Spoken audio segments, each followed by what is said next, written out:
تقدیر کیا ہے؟ اگر سب کچھ پہلے سے ہی لکھا لکھایا ہے تو ہم اپنے اعمال کے ذمہ دار کس طرح ہوئے؟ پھر اعمال کی جزا و سزا کیسی؟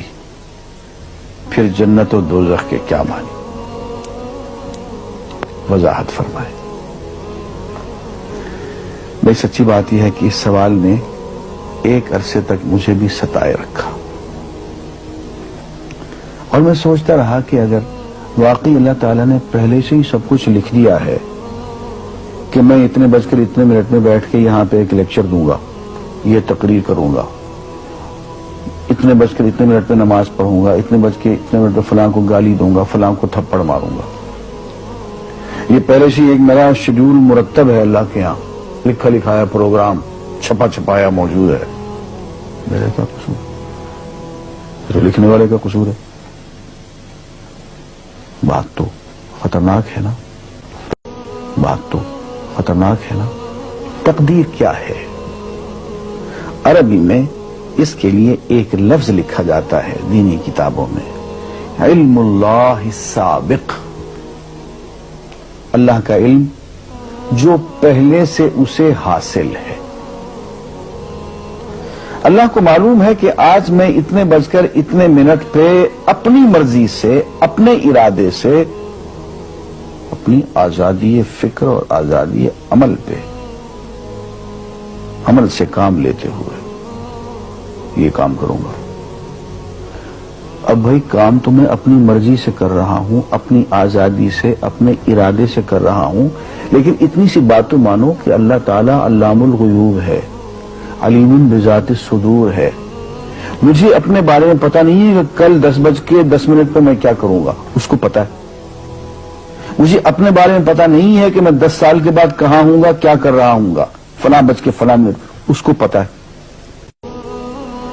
اس کو میرے آزادانہ، خود مختارانہ، فری ول کے ساتھ کیے ہوئے اعمال کا پتہ ہے کہ میں اپنی مرضی سے، اپنے فری ول کے ساتھ، اپنے ارادے سے اتنے بج کر اتنے منٹ پہ کیا کروں گا۔ یہ اس نے اپنے ہاں لکھ رکھا ہے، اس لیے کہ اس کو پوری کائنات کا نظام چلانا ہے۔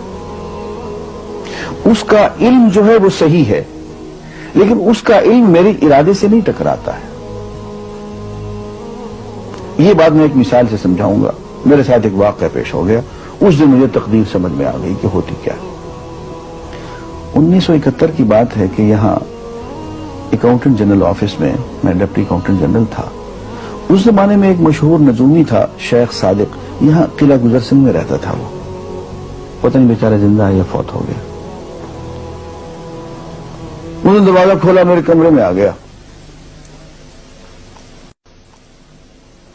کہاں صاحب ہم آپ کی خدمت کرنا چاہتے ہیں، ہم آپ کو مستقبل کے بارے میں کچھ بتانا چاہتے ہیں۔ میں نے کہا بھائی میرے پاس فضول باتوں کے لیے وقت نہیں ہے، میں علم نجوم وغیرہ کو اس قسم کے یہ فضول باتوں کو میں نہیں مانتا ہوں، مشغول آدمی ہوں، ان چکروں میں مجھے مت ڈالو۔ اس نے کہا سر مجھے صرف 1 منٹ تو آپ دے دیں۔ میں نے کہا ہاں 1 منٹ دیتا ہوں۔ اس نے ایک بہت بڑا کاغذ میرے سامنے لکھا جس پہ 40 خانے بنے ہوئے تھے، 40 چیزوں کے نام لکھے ہوئے تھے، مختلف چیزوں کے نام، کتاب، قلم، اینک، کاپی، دوات، پینسل، میز، بادل، برکھا، مسجد، مندر، ایسی ایٹ رینڈم چیزوں کے نام، 40 چیزوں کے نام لکھے ہوئے تھے۔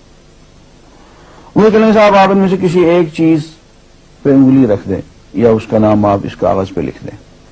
اور مجھے یہ کہتے کہتے اس نے ایک پیس آف پیپر میری میز سے اٹھایا اور اس پہ کچھ لکھا اور اس کو یوں الٹا کے رکھ دیا۔ میں نے کہا تم نے یہ کیا کیا؟ کہنے لگے جی میں نے وہ چیز لکھ دی ہے، وہ نام جو ابھی آپ لکھیں گے۔ تو اب میں پریشان ہو گیا۔ تماشا کی بات ہے نا کہ جو چیز میں سوچ سوچ کے اپنے ارادے سے، اپنی مرضی سے ابھی لکھوں گا، اس نے پہلے جو لکھے وہاں رکھ چھوڑ دیے میرے سامنے۔ اب میں سوچ میں پڑ گیا کہ یار وہ چیز لکھوں جو اس نے نہ لکھی ہو، کبھی میں اس کا ارادہ کروں، کبھی اس کا ارادہ کروں، اب تنگ آ کے آخر میں نے کسی ایک چیز کو لکھ دیا، کہ میری یہ ہے۔ اس نے جب وہ الٹایا تو وہ وہی چیز نکلی۔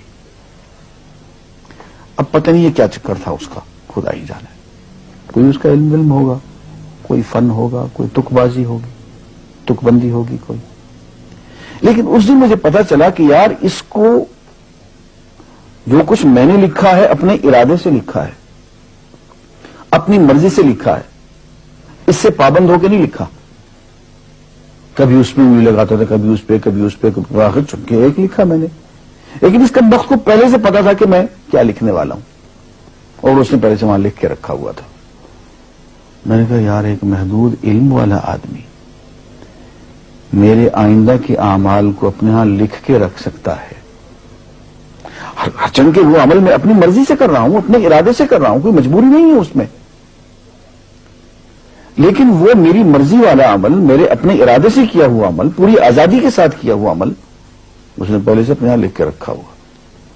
یار اگر یہ انسان کر سکتا ہے تو رحمان کیوں نہیں کر سکتا؟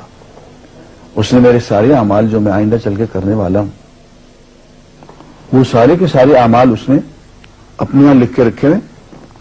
اس کو انتظام کرنا ہے، میرے رزق کا انتظام بھی کرنا ہے، آگے میری زندگی، میری موت، میری قبر میں اکوموڈیشن کا پتہ نہیں کہاں کا میرے اس نے انتظامات کرنے ہیں.